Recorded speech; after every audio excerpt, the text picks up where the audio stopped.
Welcome back, you guys. My name is Legit Lee, and today I'm gonna be showing you guys my Z-axis. I got it made. I'm just waiting for another part to finish printing out. But I need to get my another lead screw like this one is. I think this is 1,000 millimeters. So I need to get another one. It's gonna be like $7 to $10 for one that comes with the T-nut like this one right here. They use M3 screws to hold it into place, and I have an M3 hole that designed in Blender for it to be able to go through. And I can even use, I got taps and some taps that have drill bits on the tip, so I can M3 tap the PLA part that I printed out. So I'm able to do that. So I have one bolt already in there. That's an M3 bolt right here connected to this black PLA. And I have the lead screw that can go through it. As you can see, if I spin it, it'll move a little bit here. But all I need to do now is just finish 3D printing the Z-axis parts. I got the end stop for it already printed out over here. You can see right there with those T-nuts on it. And that's the Y-axis right part for the mount, just like how this left one is. So I may need to 3D print that because my printer had started printing up in the air and not really want to print downward, so I may have to print another one of those just to make it look exactly like this one. But other than that, right, I've been designing in Blender. As you can see, I have it up on my laptop. I'm making some spacers because I had to use up the spacers that I had. You see that clear PLA right there with that bolt in it? So I need to make some, I guess you could say like 3mm thick spacers that uses M4 bolts, so that way I can make sure that they work for my my feet. That is a foot that I designed in Blender. So I have one foot already done. Right now I'm printing out the other one. I need 4, so I need to get 3 more after this one was made. So I need another 2 after the one that's printing right now. If you can hear it, I'm gonna have 4 feet, and these are all 8mm tall. And the reason why I'm making them so tall is because I need space for when I'm moving my Y-axis to go front and back on the bed, on the heated bed right there. So I made these kind of tall just to make sure that I wouldn't have any issues. And other than that, I already kind of have the frame kind of made for the 3D printer that I'm designing. I had to use my saw over here, my chop saw, to cut the aluminum excursions to be, they're 600mm in size now. So I have 600 on the left and the right and the front and the back.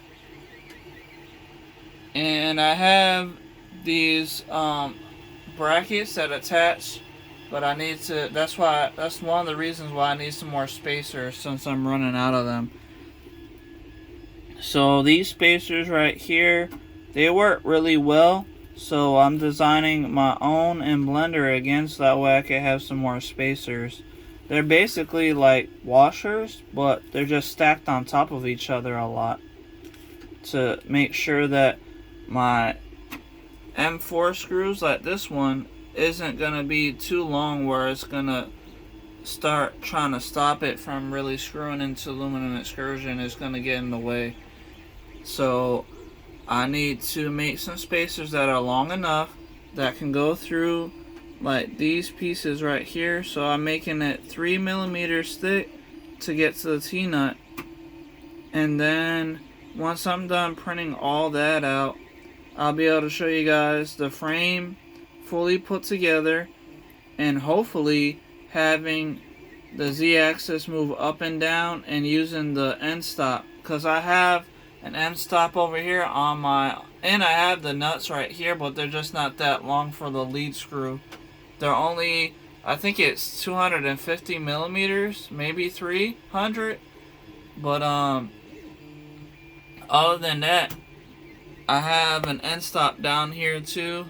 If you can see that, it's hard to kind of make out with all the stuff in the way, but I got an end stop for the Z-axis already, so I'll take that one from the A-net too, and have these brackets that I made for them to mount it to my new 3D printer frame, and then you'll be able to see the X, or the Z and the X move.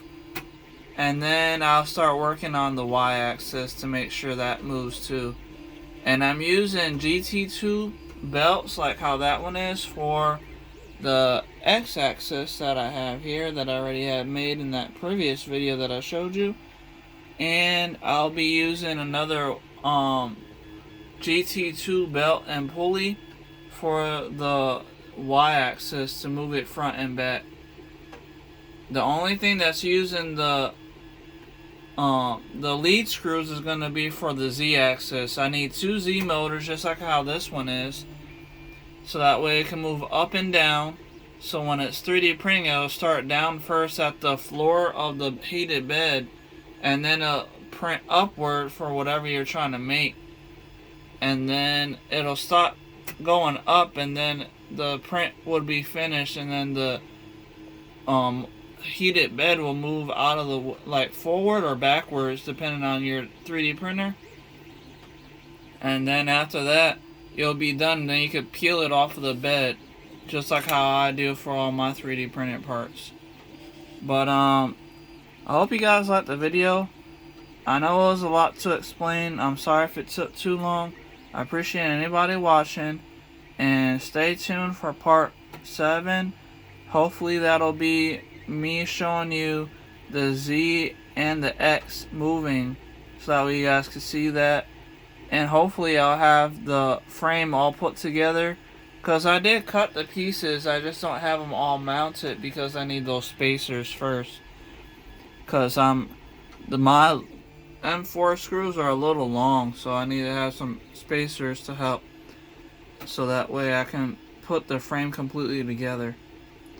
But yes, hopefully on part 7 you'll be able to see the frame put together, the Z and the X moving, and everything being able to home basically, other than the Y. The Y is going to be the last part, because I need to design and 3D print some more attachments to be able to make it mount to this 20x40 aluminum excursion, just like how I did for this end stop part that I made.